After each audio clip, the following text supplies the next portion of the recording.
Hey, what's up everybody, and welcome back to another episode of News Dose, where we give you all of the latest gaming news, and we have some big updates to talk about today. We have a massive next generation update for a game that really shows the power of the Xbox Series X and the PlayStation 5. This is a huge accomplishment, and I'll explain why later in the video. Also, it looks like Xbox is planning a very exciting update system-wide across their Xbox Series devices, and from what I'm hearing, this is more than just a little exciting. This could be a real system seller if rumors turn out to be true, so stay tuned for all of the latest on that as well. To start this week off though, let's talk about a game that's really starting to become a fan favorite and could be the next really successful title over on Steam, Valheim. There's a good chance that you've heard about Valheim in the last few weeks, as word of mouth is quickly gaining traction, and this game is building quite the reputation for itself. Right now, out of 38,000 reviews on Steam, it's got overwhelmingly positive reviews with 96% of all users recommending it. That just doesn't happen. You hardly ever see a game get that many reviews being that positive about a particular game, and the fact that this is an early access title makes it just that much more impressive. Yes, this is an early access title that released back on February 2nd, but from everything that I've heard, this is an absolute amazing game. When you hear people talk about Valheim, you'll probably hear the word best used a lot, as many do consider it to be the best survival game out right now. There is a real genuine excitement with this game from the community.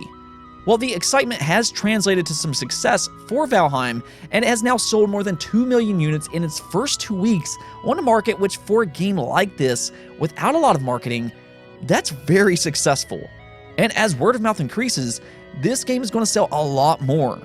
It does seem like every year there's a couple of games that really surprises people and takes off, and I think Valheim is going to be one of those games. Again, it's an early access game that's only been out for 2 weeks. It's only going to get better, and fans are already loving it. So if you've been playing this game, let me know your thoughts on Valheim. If you haven't heard of it, now you have. Now, speaking of success stories, Mario 3D World plus Bowser's Fury has launched to a huge amount of success, so check this out. Mario 3D World actually sold 190% more copies in the UK than the original version did for the Nintendo Wii U. That is a massive difference, and I think it's kind of telling on the state of the Switch compared to the Nintendo Wii U. Mario 3D World did originally release for the Wii U back in 2013, but as we all know, the Wii U was not a big success. Even Reggie Fils-Aimé recently suggested that the Switch was a make-it-or-break-it console for Nintendo after Wii U was such a failure. Even then though, the Wii U had some great exclusive titles, and I think all these years later, it's kind of proving itself. We keep seeing Nintendo port the Wii U library over to the Switch, where they are becoming much more successful.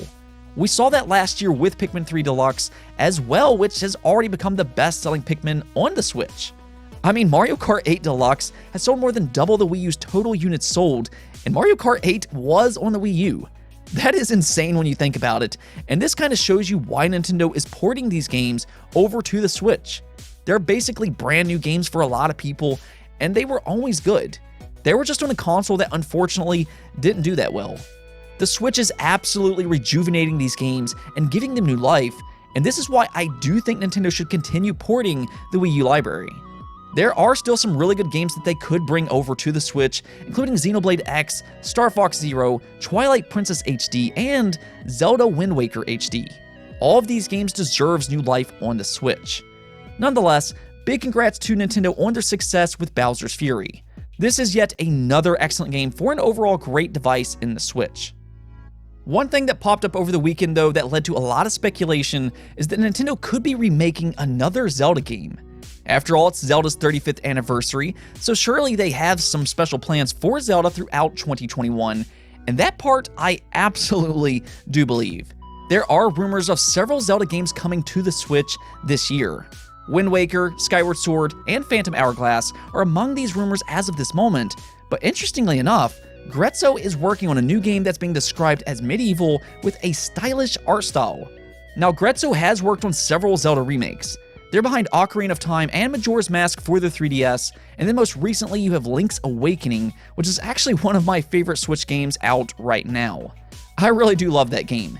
It did have some frame rate issues, but I like the art style, its weird and quirky world, and just everything about it. Top-down Zelda games have always been very special to me, so I was thrilled to see Link's Awakening on the Switch, and their job description does sound like it could be another Zelda game. Nintendo clearly likes what they do with Zelda and their remakes, so it's really not all that far-fetched to believe that they are hiring for a new Zelda remake. However, I do want to point out that they also could be working on other games besides Zelda. This very well possibly could be a completely new IP. This is not a guarantee that this is a Zelda game. As a Zelda fan though, I really do hope it is, and after playing Link's Awakening on the Switch, I would love to see them do that with some other top-down Zelda games. I know Link to the Past is a fan favorite, so that would be a cool remake. My own personal preference though would probably be Minish Cap or the Oracle games.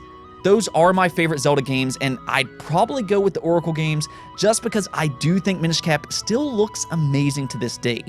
Now don't get me wrong, I would still love a remake of that game too, but its pixel art looks great, especially with its bright and vibrant colors. They could simply put that game on Virtual Console for the Switch and that would be amazing, but yeah, let me know. If Grezzo is remaking another Zelda, what game would you like it to be? Let me know in the comments below. Moving on, we got an update on that PS5 lawsuit that we talked about last week. There was a law firm seeking more information on stick drift for the new PS5 DualSense controller, and I guess they got enough backing for this to file a class action lawsuit against Sony. They accuse Sony of being fraudulent, deceptive, unlawful, and unfair. That seems a little harsh, but one thing that they do point out is that Sony has 2 limited options to repair controllers with stick drift, and I will say this. They do need to improve on that. I have unfortunately dealt with Sony and PlayStation's customer service in the past, and it was not a great experience. I've never really heard much good about their customer service for that matter, and a lot of that comes down to their policies. Now, I don't know about their repair policies firsthand. I've never had an issue with any of my PlayStation controllers or hardware in general. That, however, doesn't mean it doesn't exist though.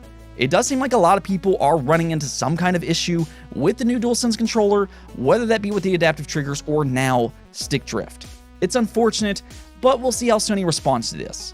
Hopefully they will do a better job at repairing these controllers without being a major hassle for customers. The Nintendo Switch Joy-Con controllers are infamous for stick drift, and it's pretty common for Switch controllers, but Nintendo has made it relatively hassle-free. I had to send mine in the past, and it was simple and easy. As long as Sony does something like that, then this should be fine. Yeah, it's a nuisance and everything, but it seems like all 3 console makers are dealing with stick drift in some shape or form. We still don't know how widespread it is yet for the PS5. Hopefully not too bad, but we'll see as more people buy their new console. Now, however, there was some good news regarding the PS5 too, and actually this includes the Xbox Series as well. And this is a huge accomplishment. 4A Games, which has always been known to push technology forward, is putting out a new free next-generation update for Metro Exodus on Xbox Series, PS5, and capable PCs. Now, we have seen a lot of last-generation games get these next-generation updates, but what 4A Games does this time is incredibly impressive. So check this out.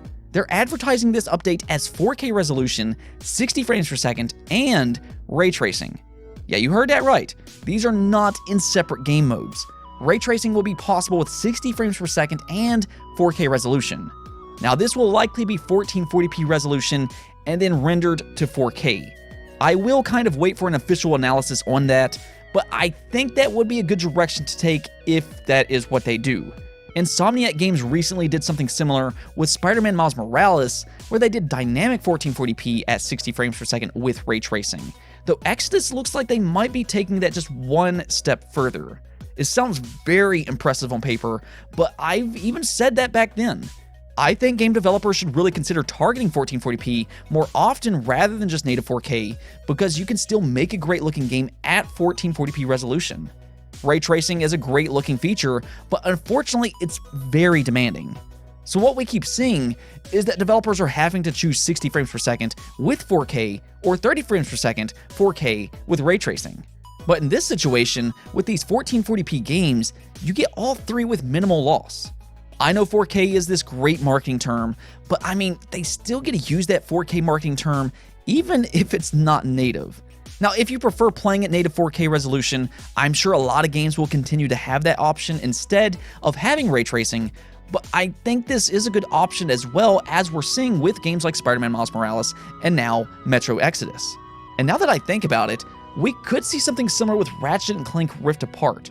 That's also being developed by Insomniac Games, so they already have this experience with the PS5, so maybe they'll add that option in day one at launch.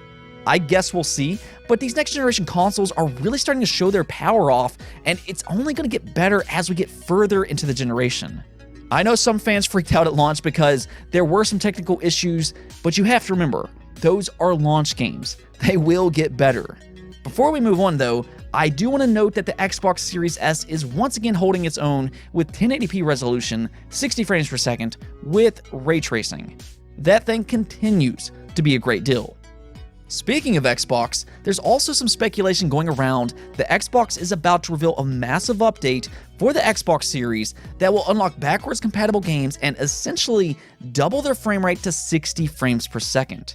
We did see an example of this not long ago with Fallout 4, and Xbox last year did say that they have new technology that can double the frame rate for several older games.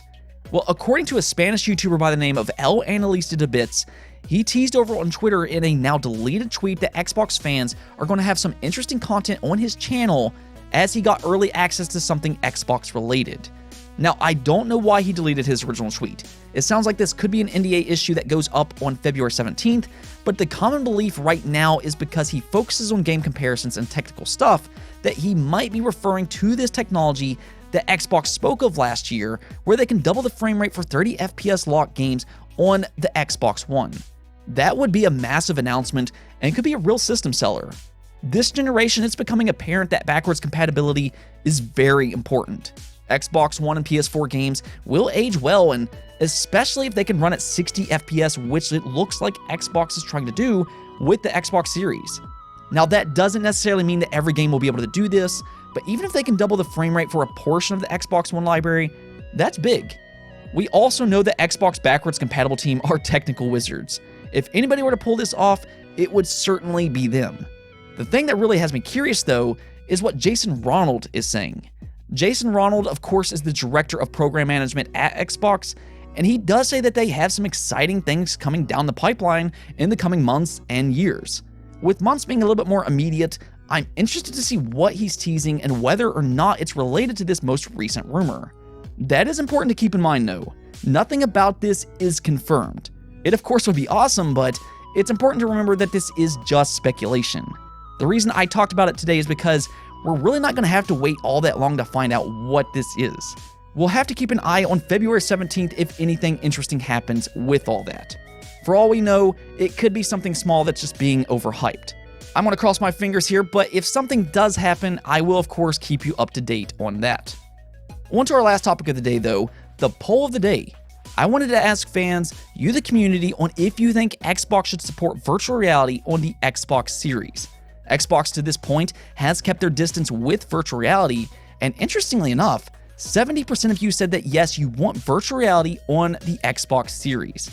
I was expecting this to be a little closer, but I'm really happy to see the results in this poll. I am a big fan of virtual reality, and I would like to see Xbox embrace VR.